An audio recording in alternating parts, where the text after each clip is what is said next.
as we get started here, all I'm going to do is tell you a little bit about the Smart Ideas Summit 5. 7 hours, 14 speed talks from some of the industry's best minds in staffing and recruiting and sales coaching and consulting, and even some team members from Haley Marketing. You can learn all about Smart Ideas 5 by visiting smartideas.haleymarketing.com. I know we have a fantastic lineup, and I know the lineup specifically because many of the guests were also on Take the Stage, a show that I host over here at Haley Marketing. And I know I'm going to forget a couple people, but I know Benjamin Mena from the Elite Recruiter podcast will be at Smart Ideas 5. I know Joey Frampus from Butler Street will be at Smart Ideas 5. We have Patrick Morin from Transact Capital who will be speaking at Smart Ideas 5. Rochelle Carrington, a fantastic sales coach who taught me a fantastic framework for how to drive more sales in 2025, will be speaking at Smart Ideas 5. So if you are at all interested in leveling up your sales, your consulting, your recruiting skills, and thinking about how you can sell more and attract more talent this year, I would encourage you to, while we have 3 more minutes here ahead of the webinar, visit smartideas.haleymarketing.com. Or if you want to get creative with it, you could point your iPhone or your Android camera at that QR code. It'll take you right to the landing page and sign up for this fantastic webinar that's coming up in September. As we get started here, and as we start to think about some people coming in and giving people time, because I know we're getting started earlier, today we're going to be talking about what the best staffing firms do differently. And specifically, what I've seen from being in the industry for about 12 and a half years now. But as we get started, I want to flip this on you. What do you think the best staffing firms do differently? So if you can, navigate to that chat window, or if you're easier going to the questions panel, let me know what you think the best staffing and recruiting firms are doing differently. And while you're filling that out, I'm going to take a break here just to make sure that audio sounds good. We got Magezi on the line, making sure that things sound great. Magezi, I will say I was muted at the start. Thank you for drawing my attention to that, Melissa. Missed the mute button. You'd think after having 1,000 Zoom calls over the last couple of years, I would know where the mute button is, but I did forget about that. So again, friends, as you're coming in, what do you think the best staffing and recruiting firms do differently? I'd love to know your thoughts. I'd love to know your take on the topic. And heck, maybe we'll even just turn that into today's webinar, and I can hang up and listen to some of y'all. But feel free to use that chat window, use that questions window. Let me know what you're thinking as we get started here.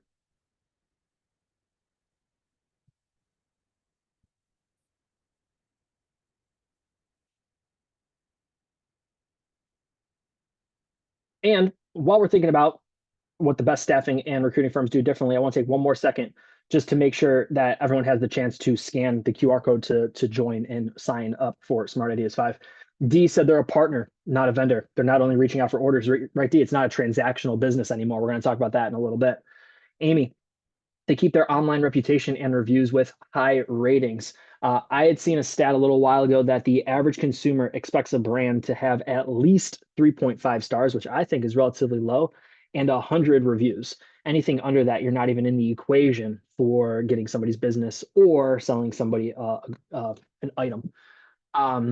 Julie, they're a partner with their customers. They're not just staffing help, someone to help them succeed. So again, a trusted partner, not necessarily a transactional vendor. Well, friends, today we're going to talk about what the best staffing firms do differently. And again, this is sort of what I've put together as what I've seen throughout the industry. So I have the fortunate opportunity over here at Haley Marketing to talk anywhere from 5 to 7 different clients or prospects throughout the day and keep my ear as low to the ground as possible in the industry. And after being here for, about 12 and a half years, I've found some trends and I found some commonalities between what the best do differently, what sets them apart, and what sets the best staffing firms out from the crowd. If you haven't heard me speak before, I'm here by way of Buffalo, New York, what I consider to be the greatest city in the world with the greatest football team in the world, and certainly the league MVP right now in Josh Allen. Then with Haley Marketing, wrong slide. Actually, we're going to call here first. On my screen here, I thought this went backwards. You'll see my family here, right? So Rachel, Bryce, and Blair, if you've seen me speak before, Blair's a new addition to the crew. And why I show you this slide, so we are a fully remote team. There is a really good chance in the next hour you will either hear one of these individuals or better yet, someone will walk behind me and you will actually see them. So I want you to put a face to a name. So if my family does by chance pop into the what we call home office, aka upstairs part of the house, you might see a friendly face. Been with Haley Marketing now for 12 years. As I said, I have the fortunate opportunity of talking to as many people in the industry to find out what's working for staffing and recruiting firms so that I can bring that information and insight to you. I also host a show over here called Take the Stage and Insights. We'll talk about that in a little bit. If you're a friend of the show, welcome. If you are not subscribed to the podcast, I hope that I can convince you in the next 40 to 45 minutes or so to subscribe to that show. It's a fantastic conversation that I'm having a ton of fun with. And just a little bit more of a sidebar about me. I've been in professional lacrosse for 7 seasons now, working as a game day producer for the National Lacrosse League. So if you are a fan of indoor box lacrosse, there's a good chance that anything you see on Twitter or Instagram or Facebook on game night has come from me in my home office or better from my couch. Have been a fan of the league now for quite some time, and I'm fortunate enough to be in Buffalo, where we now have the three-peat Buffalo Bandits right in our backyard. But that's enough about me. Let's talk about what the best recruiters and what the best staffing firms do differently. Again, these are lessons from 12 years observing national giants, local startups, and what I would consider the in-between. First, they have a vision. And this is a lesson from 1937 and someone that I would consider a mentor to me, even though he will never know it, Mr. Napoleon Hill. I'm a huge fan of the book Think and Grow Rich. I feel like every time I read it, which happens to be every January, I find a new section, a new sentence, a new little bit of information that sends a framework for the rest of the year. What I have found is the best staffing and recruiting firms have a vision. They wake up and they know what they're going to do for the day, but more importantly, they know what they're going to do for the year. They have a 5-year plan, they have a 10-year plan. Napoleon Hill says weak desires bring weak results, and a small amount of fire brings a small amount of heat. Friends, I have had the opportunity now to talk to hundreds, if not approaching thousands of staffing firms. The best staffing firms have a vision and they have large amounts of heat that are yielding large amounts of results. We cannot play the same game that we've been playing pre-COVID in 2025 and expect to see different or better results. I had Barry Asen on my podcast just a little while ago, and he had talked about how the staffing industry has been in a 3-year decline. Staffing industry analysts is projecting just a 1% increase in 2025. Now, yes, that's a light at the end of the tunnel. 1% growth at the midst of a 3-year decline is positive, and we should all be excited about that. Personally, I don't know how excited I can be about 1% growth, though, right? Ultimately, we want to have some sort of hook in the industry, but we know that we're going to need a large amount of fire to see that. We know we're going to need to make some change. We know we're going to need to deploy some of these best practices that I'll be talking about today in this Lunch with Haley. But again, the best staffing and recruiting firms, they have a vision. They know where they want to get, and they reverse engineer the strategy and tactics that ultimately get them there. We use that analogy a lot in marketing, right? You can't have just tactics and just do stuff on social media. It doesn't work anymore. The same is true in business. Without a goal, without a strategy, without tactics, it all sort of just falls apart. If you've seen me giving my the roadmap to social media success presentation before, a conversation before, I often paint the analogy of a road trip. You know, if you and your family and some in-laws, maybe some cousins, all got in your car and you all just drove and said, all right, we'll meet you at the vacation spot, the chances that you all show up at the same spot at the same time are very slim, if none. But if you know the goal is Ocean City, Maryland, you know the strategy, you know the tactics of how you're going to get there, there's a really good chance that you all show up at the same time on the same day and have a good vacation together. We need to run our businesses with a strong strategic vision. We need to know what it is that we're looking to accomplish, not only this week, but in 5 years, in 10 years. The best staffing and recruiting firms know who they are, and more importantly, they know who they are not. You can't stand out if you continue to act like a commodity. We are a commoditized industry. I hate to say it, but after 12 and a half years, I think we can paint that stereotype. The majority of staffing and recruiting firms do the same thing. We put great people to work and great opportunities. Now, yes, our systems might be different. Our processes might be different. The strategy of how we work might be different, how we sell might be different, how we position our organizations or the value proposition that we use to convey messaging to our prospects or to our candidates might be different. But too often I see us acting like a commodity. Too often I see sales scripts that are the exact same. Too often I see websites that look the exact same.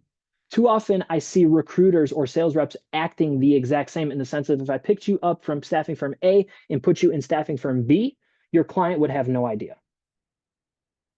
We need to understand who we are, more importantly, who we are not, stay in our lane, carve a niche, and own that niche and own that slice of the pie. Where there's a challenge there is I know we're at the bottom of a 3-year decline. And as I'm talking to clients throughout the week, as I'm talking to clients throughout the month, I'm starting to hear maybe a light at the end of the tunnel, maybe some good news. I had a great call yesterday with a client who said they're finally, after 6 quarters, starting to see an uptick in business. Nothing they're doing wrong, just really big hiring freezes in their area that are impacting them drastically. But they're staying in their lane and they know who they are and they know that if they continue to work their clients from an account management standpoint, that the business will come in eventually. The challenge there, though, is there's a lot of great staffing firms that are saying, okay, we're not getting business in, give you 2 drastic extremes to make the analogy easy. We can't find any welders. We're not getting any orders. We can't find any welders for those orders. So let's get into nursing. Let's get into a completely different area where there might be opportunity. I have found that the best staffing and recruiting firms understand who they are, more importantly, who they are not, and they continue to lean into that niche specialty. They continue to lean into who they are and own that slice of the pie in their local market or the opportunity to expand out of their local market. But we can't stand out if we continue to act like a commodity. The best staffing and recruiting firms find a coach. Who's yours? This past May, I ran the Buffalo Marathon, my first marathon. I'll tell you a bit of the backstory of that. Last June, my wife had challenged me to run a marathon before I turned 40. I was 33 at the time. I said, let's just do it now. Now, there's a little bit more to the story. I fundamentally, in my heart, believe in this sort of inherent rule of threes, that if I start to hear something 3 times, it's sort of the greater universe starting to talk to me. So my wife had mentioned a marathon. I had just gotten back from the California Staffing Professionals annual conference, and the keynote speaker was talking about being a marathon runner. One of my best friends had talked about how he had wanted to run a marathon. And from there, I had said, all right, let's do it. The point isn't necessarily that I did the thing that I set out to do. It's that I had coaches along the way that helped me get there. From having a physical therapist that I met with every other week to make sure that my body was dialed in, to strength and conditioning, to making sure that physically my body was in the right place, from nutrition and tracking pretty much everything that I could to making sure nutrition wise, everything was where it needed to be, to having what I considered a mental coach in having the right podcast that fueled long runs that sometimes stretched over 3 hours, to having the right methodology and mindset going into it. And spoiler alert, having a coach in ChatGPT that helped me analyze every single run and help me understand ways that I could get better, faster, stronger along the way. But I found my coach. And what I think is important to understand is the best staffing and recruiting firms find their coach.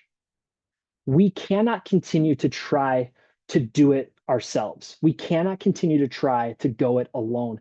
And there's no reason that you need to. There are fantastic sales coaches in the industry. There are fantastic recruiting coaches in the industry. There are fantastic marketing partners in the industry. There are fantastic individuals who can help you with your cold calls.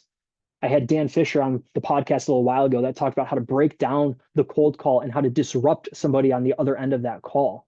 Fantastic conversation and enlightened me in the sense of, wow, I'm doing a lot of things wrong when I'm calling individuals who already know me, let alone cold call. We do not need to find the answers within our own 4 walls, though. And I think the best staffing and recruiting firms break outside of their own organizations and say, okay, here's the challenge. Who can we bring in to help us get there?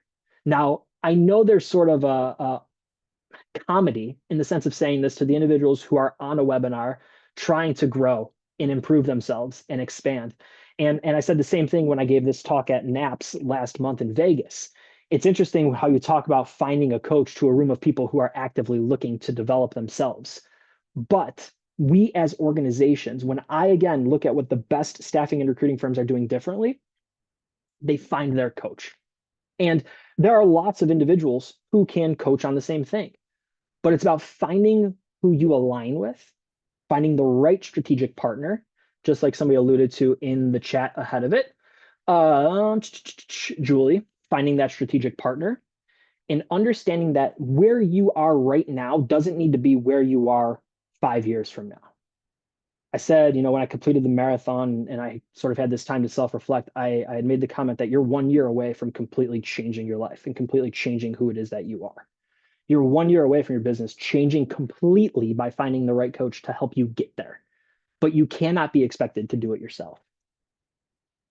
The best staffing and recruiting firms embrace change. What got you here won't necessarily get you there. I don't know about you, and I've only been in the industry now for 12 and a half years. So I understand that while that seems like a lot to me, for some of you on today's call, I'm still a baby in the industry, and that's quite all right. I don't know about you, but with the rise of AI and automation and offshoring and nearshoring and clients cutting back in orders and trying to bring more things in-house and candidates having more of an upper hand and trying to do things themselves and not use a recruiter or use a career coach, it feels to me like we are at sort of this crossroads and intersection of numerous, if not countless, threats impacting the staffing and recruiting industry. I had the fortunate opportunity to sit down with David Stearns, our co-CEO, and Tom Kosnick of the Vices Group to talk about exactly this on Take the Stage. And on that call, Tom had articulated 7 to 9 different threats, external threats that are impacting the staffing industry. We need to embrace change. We need to understand that what got us here won't necessarily get us to the next million or 5 million. We are being impacted by far too many external threats, even internal threats. If we look at internal turnover, we look at the fact that sales teams on staffing firms consistently turn over. I want to say that the stat was like 300% turnover among staffing sales teams. We need to embrace change. We need to say, listen, yes, the secret formula got us to here, and we were very successful in the past because of this secret formula. So what can we borrow from this playbook that will help us get to this playbook? Because maybe I need to be the person to say it. The industry is not going to revert back to the way it was before COVID. We're not going to revert back to a transactional industry. It's not going to revert back to an industry of order takers. It's not going to revert back. And the thought of, oh, well, this will all just kind of subside. AI automation technology is not going anywhere. If anything, is just going to progressively speed up. We'll talk about that in a second. The best staffing and recruiting firms are embracing that change. They're saying, listen, again, we understand the secret formula that allowed us to get to where we are right now. We can embrace that secret formula and we can be proud of that. And we can pull elements from that into this new playbook. But they're embracing change and they're finding ways to be better, faster, stronger, and more human in a world that's moving more robotic. They're leaning on things like AI, automation, technology, while also pulling in more recruiters, more sales reps to be more human in the process. Which leads us to AI and automation.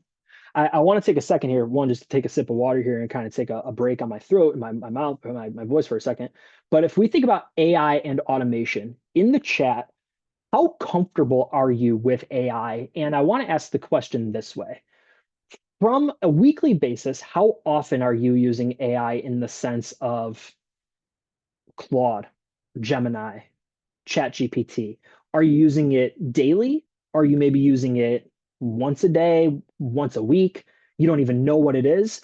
I'd love to know in the chat how often you're using a tool like those players in artificial intelligence.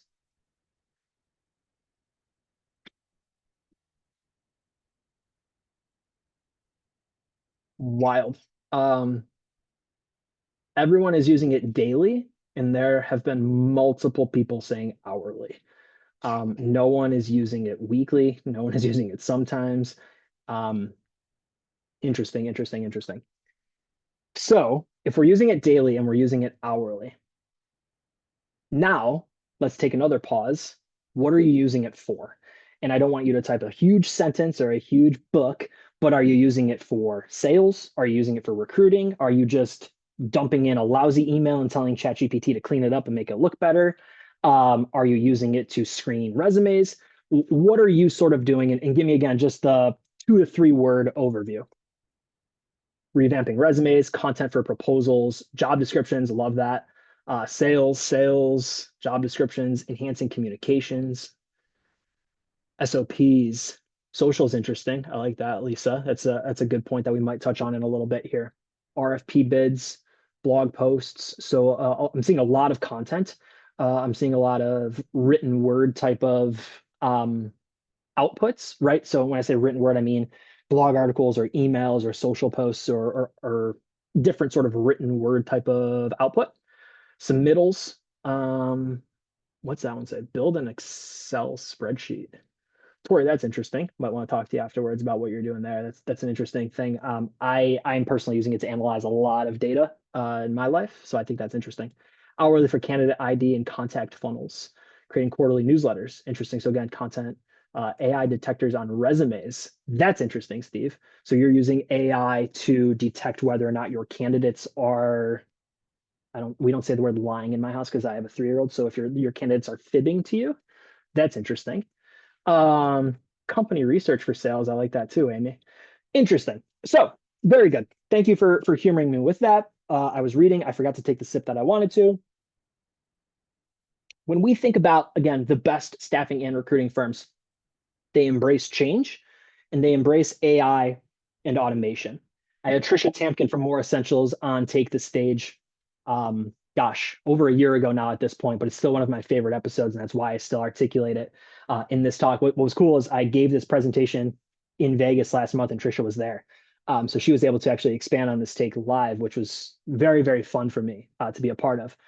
But when she was on the show, she gave me a framework for using AI that I still use today. So Trisha has a sticky note on her desktop or on her laptop screen that says, how can AI help me with blank? Insert task here.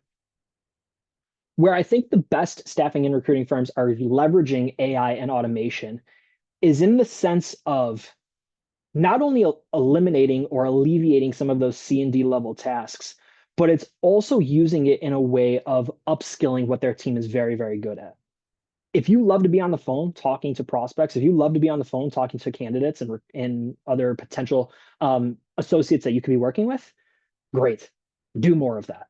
So how can we use AI and automation to get rid of those other tasks that you still have to do to free up more time to do the things that you want to do? I love the framework of how can AI help me with insert task here because it helps frame what you're going to be using that software for. AI to me is the Wild West that social media was 10, 12 years ago. Anyone who had Facebook thought they were a social media marketer. Anyone who had a Twitter account thought they were a social media marketer. And AI to me is sort of the same Wild West. Anyone who has ChatGPT thinks they're a prompt engineer.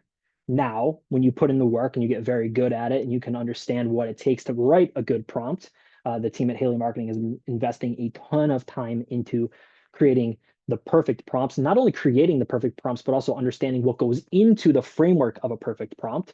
Then I think you can become someone who wears the hat of prompt engineer. But we need to embrace AI. We need to embrace automation. I had Rachel Reed from our team on Insights, one of the podcasts over here at Haley Marketing, just last week. And we talked all about marketing automation. If you are at all interested in marketing automation, if you're currently using any sort of automation tools, or if you're on the fence thinking, how might I use automation better in my business? I would encourage you to take the 30 minutes to listen to Rachel's conversation with me on Insights. You could find it on the Haley Marketing YouTube account or by searching for Secrets of Staffing Success on your preferred podcast player. Friends, I'll tell you, I live in this space. I love everything that has to do with marketing for the staffing industry. And I think I have a pretty good read on how you can use marketing for staffing and recruiting firms. Everything Rachel said to me was a light bulb moment. And it was a very, very good conversation. So again, if you're at all interested in marketing automation for your staffing firm, I would encourage you to check out insights, and specifically the episode with Rachel Reed. You can check that out on the Haley YouTube account or by searching for Secrets of Staffing Success on your preferred podcast player. The best staffing and recruiting firms are consultants. They're not order takers. We leverage our expertise and we anticipate the next challenge. At the start of the conversation, I asked a very simple question. What do you think the best staffing and recruiting firms do differently? D said they're a partner, not a vendor. Julie said they're a partner. They don't just provide staffing help. They're actually someone to help them succeed. I'm trying to scroll quickly. Those are two very direct instances. The best staffing and recruiting firms right now are consultants, not order takers. I know I've now said that 3 times, and it is for dramatic effect. The industry and being order takers and being in a sales role where sales leads sort of just come to us and someone picks up the phone and says, hey, it's your lucky day, I need staffing support, are long gone. Unfortunately, we have so many external threats hitting the staffing industry right now that we need to be consultants. We need to sell. We need to learn how to sell.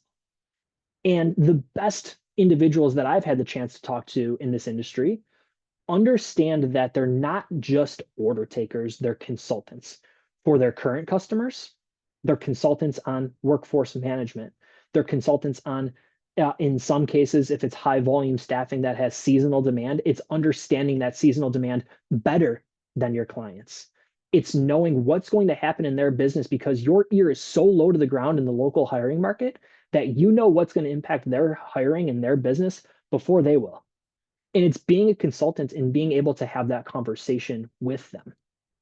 It's also having the opportunity and having the knowledge to anticipate the next challenge or the next chapter that they might throw your way. So from a candidate standpoint, it's not necessarily just placing them in role A. It's working with a candidate, working with an individual and saying, listen, yes, we're going to put you in this role today because in 2 years, I think you'll be great having the skills in this role to then move to role B. And I'm going to continue to work with you through that process.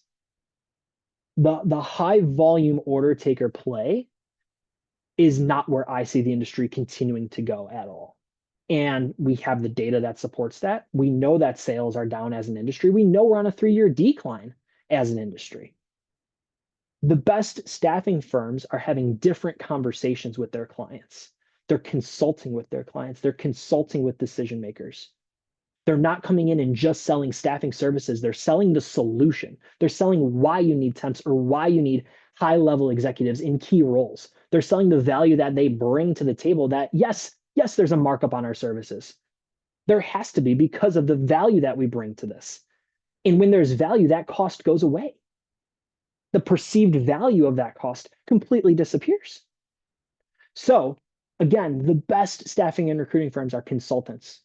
They're not order takers.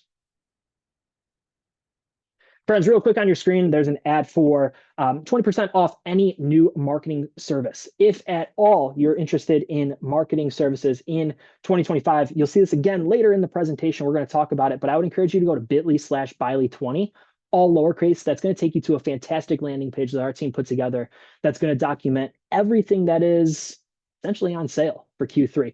But it only counts and it's only available for the first 30 companies that come in. And if you're a current customer, it's only on new services. But I wanted to have the opportunity here to make sure that you hear it first.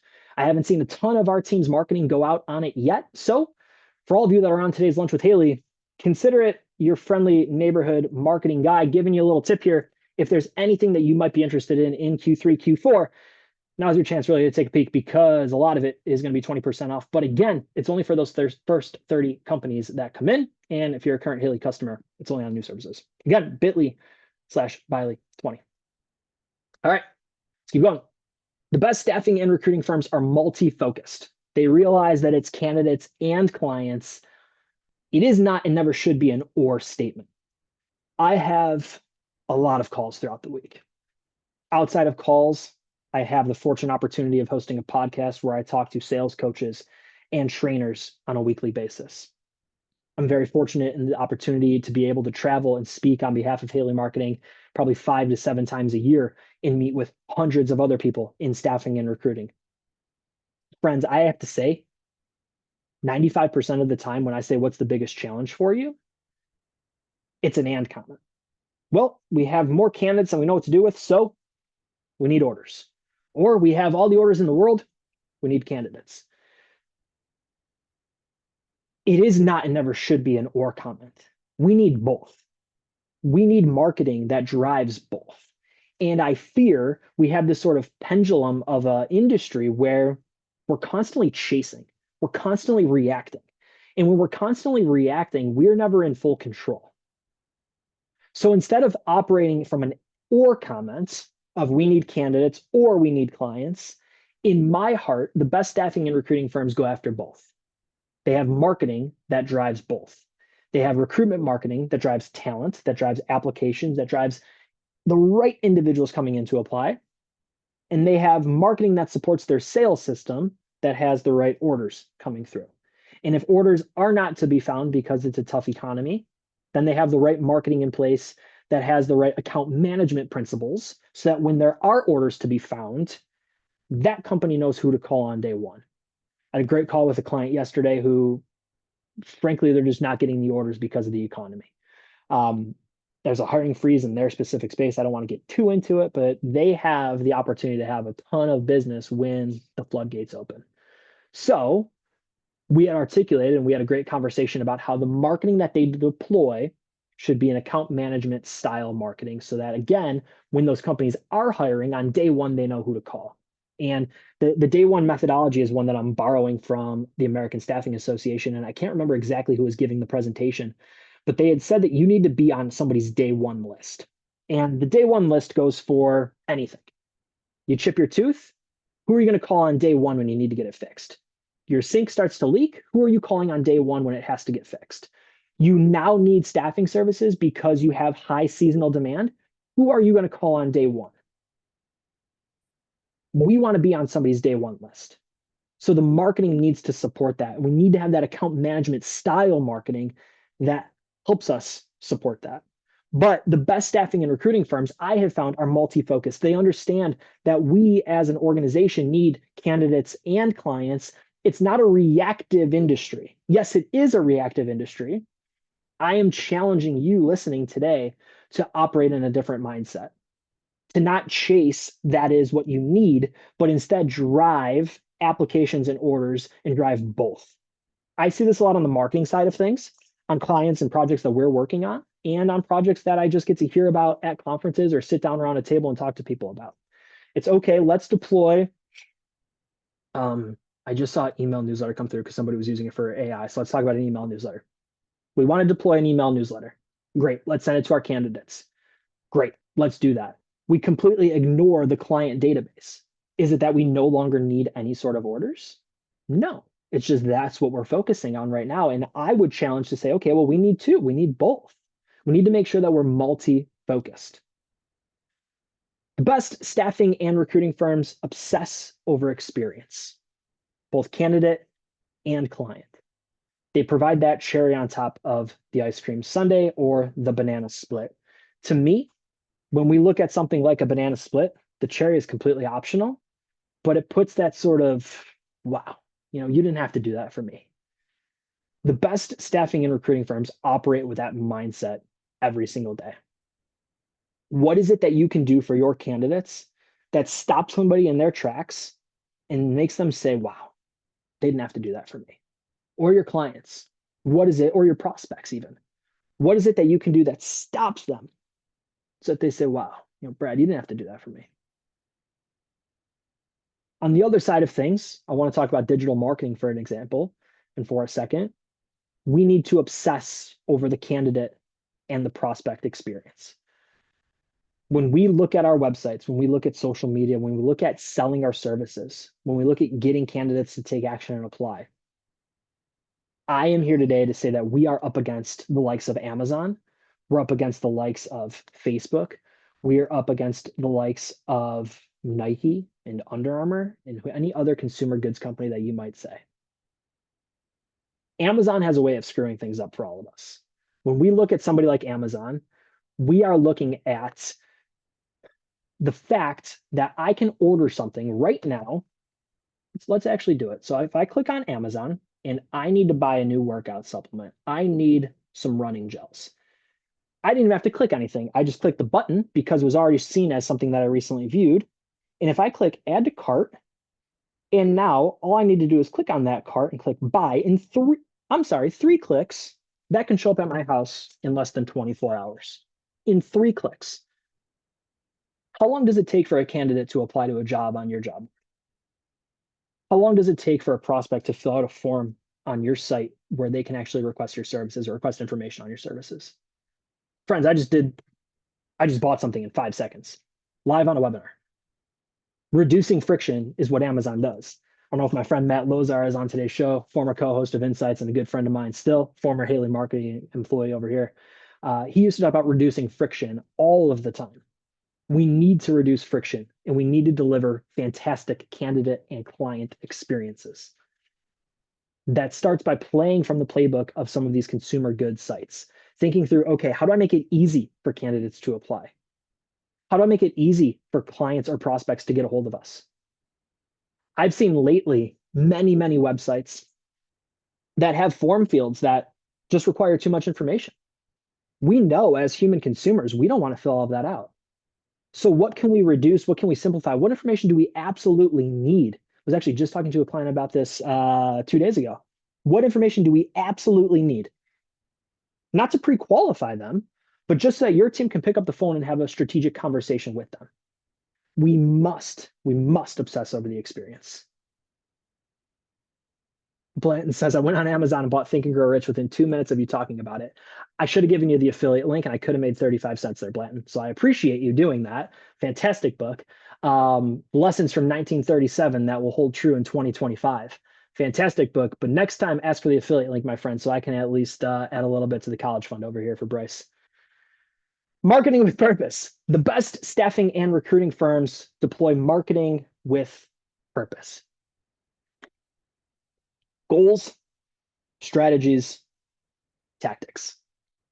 Too often, I see individuals live in the tactic phase. Too often, I see individuals say, we need a LinkedIn presence. We need to have short form video content on LinkedIn because I see our competitor doing it. Or, we need to have better ads because I see Bird Dogs and other consumer goods using direct ads on sites like Google or on Facebook or Instagram, whatever it might be. We need to have an email newsletter because I'm so tired of seeing our competitors' newsletter and it seems like they're doing well because of it. It's important to observe the tactics of others, but we don't know their why. We don't know why your competitors are doing the things they're doing specifically, or if they're even being strategic about it.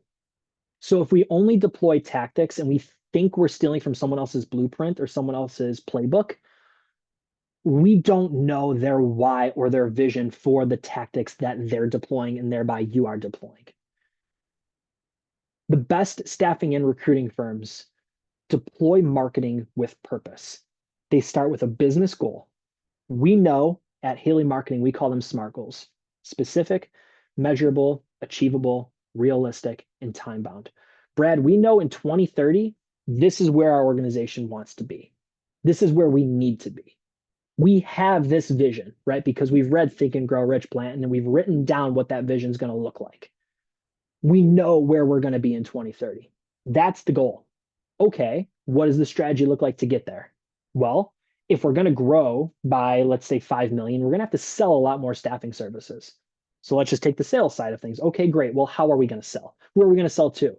Are we going to chase new logos? Are we going to get new business from people who don't know who we are?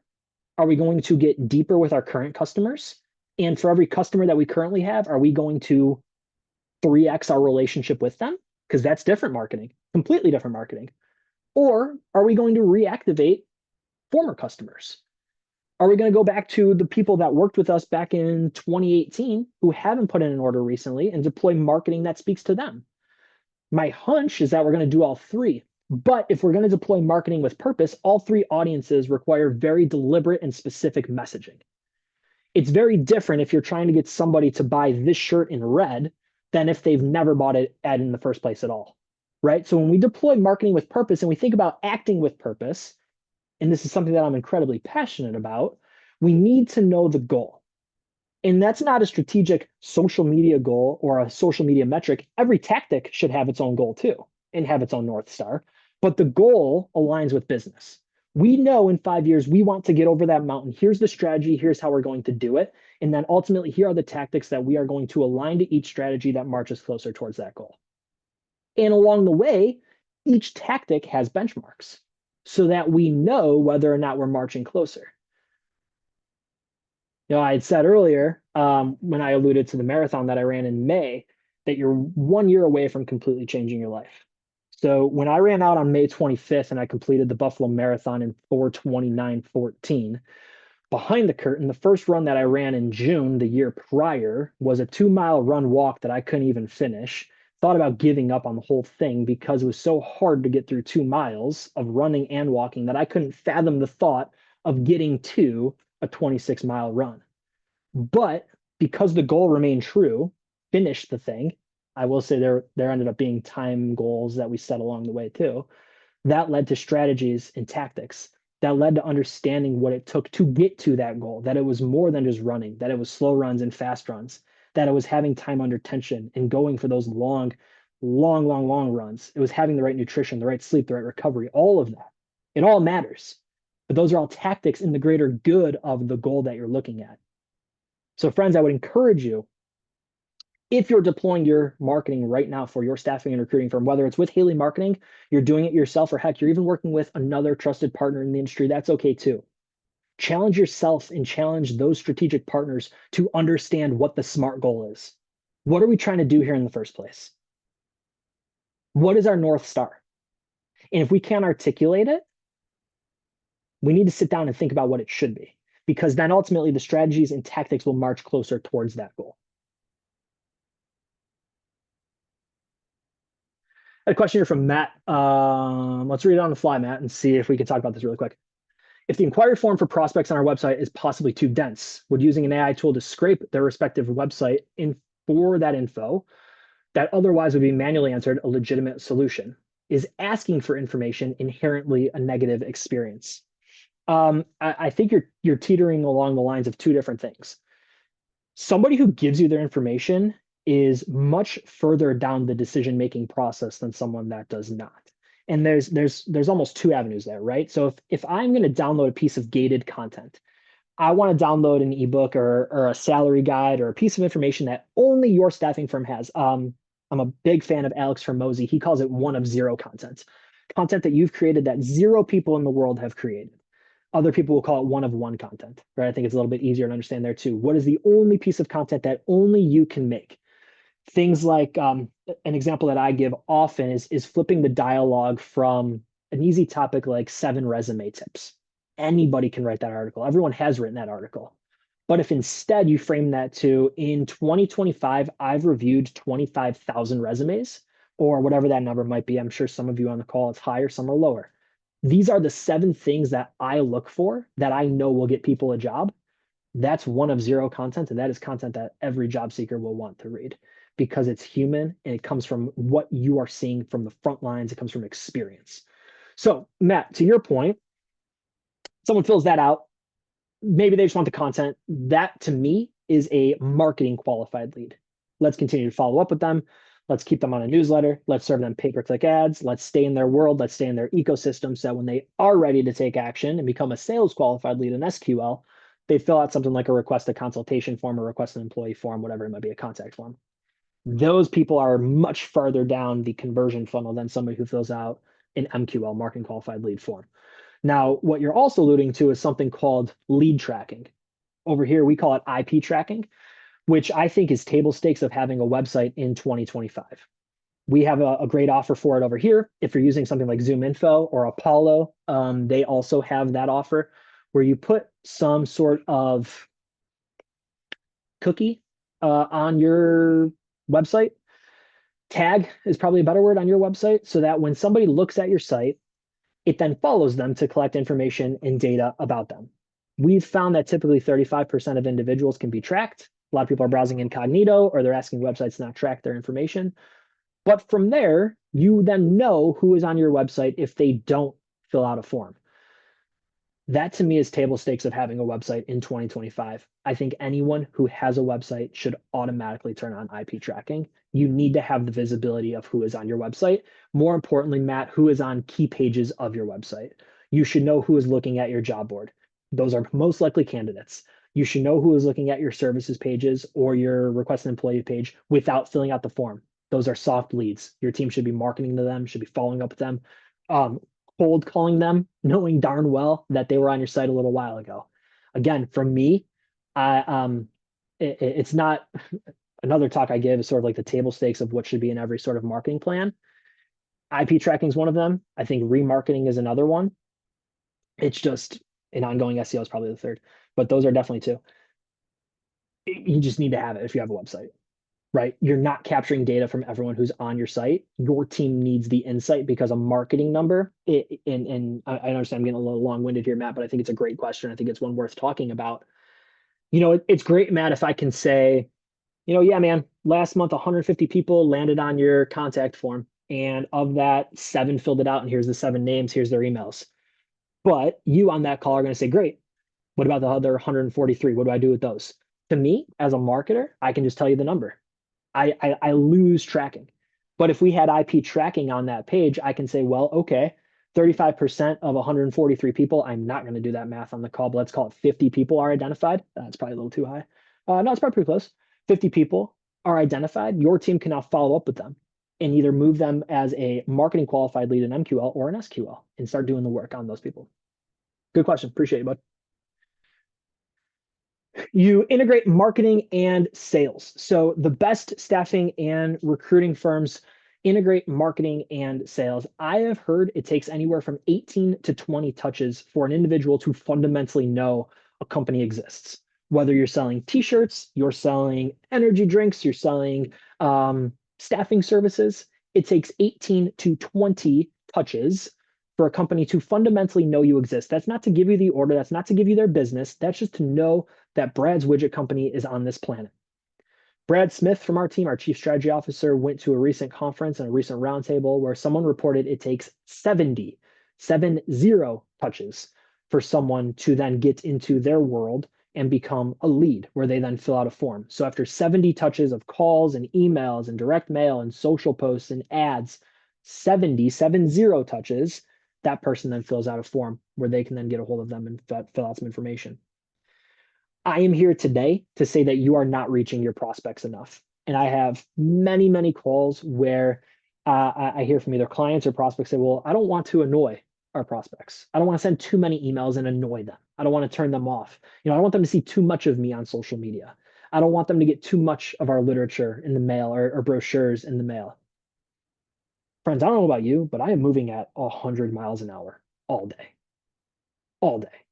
The chances of me missing a marketing email are so high that I hope the companies that I know, like, and trust send me another one. The caveat there is I want those emails from companies I know, like, and trust. Any of the supplements I might use, the clothing brands that I am loyal to. I hope that they send me more than one email about the ad that they're running.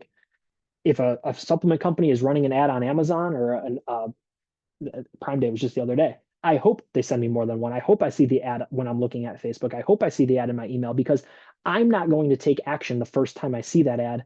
I, as a consumer, need to be reminded. That's the exact same thing that's happening with the buyers of your services.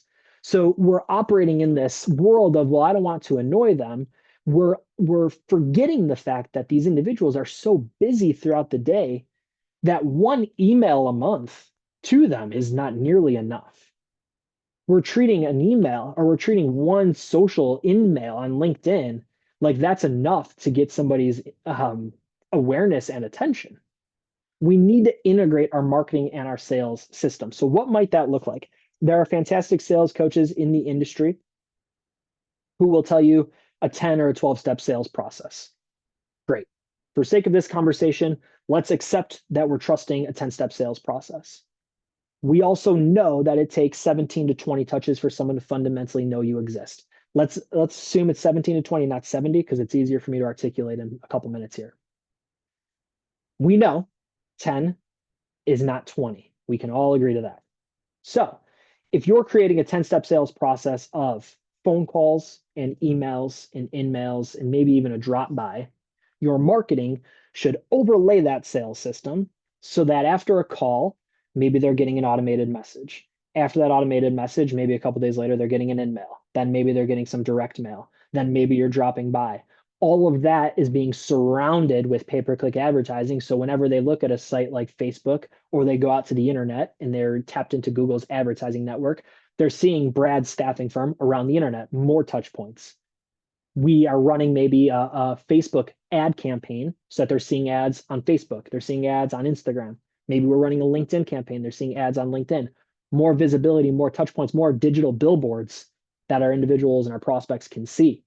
But it's all overlaying the marketing system. Marketing and sales are talking to each other so that we know, okay, at week 2, this is going to happen. This is the supporting marketing that's also going to trigger and fly. Maybe we're deploying that marketing automation, right?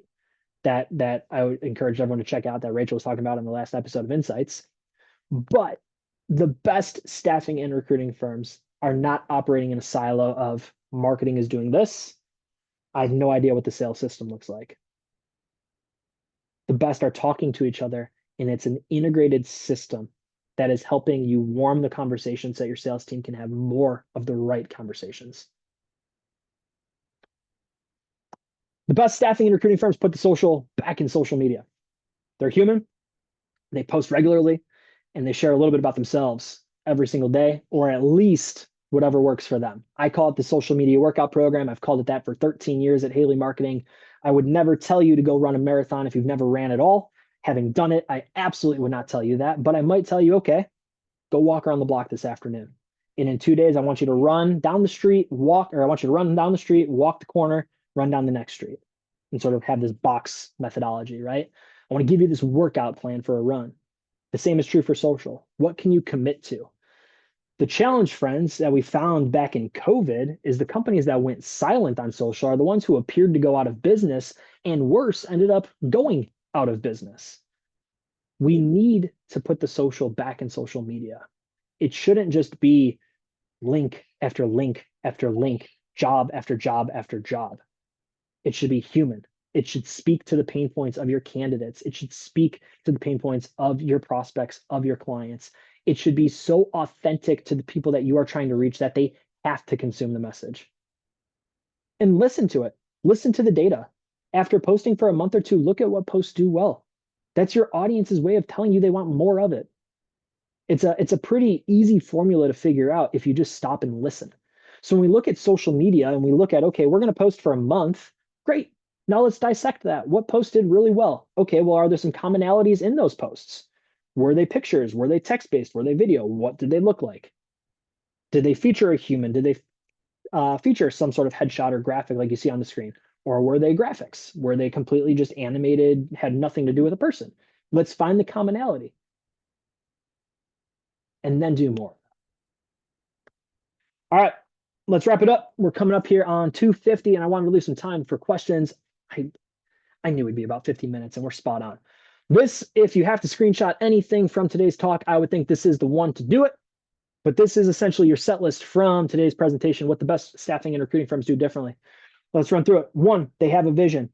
My coach, Napoleon Hill from 1937, who will never know that I existed because, frankly, he's not around anymore, friends. They have a vision.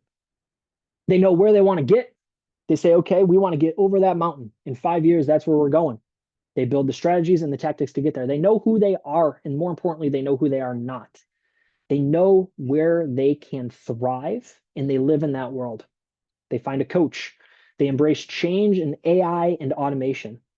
They understand that they're consultants, not order takers. They're multi-focused. They're understanding that we need to drive candidates and clients. It is not an or comment.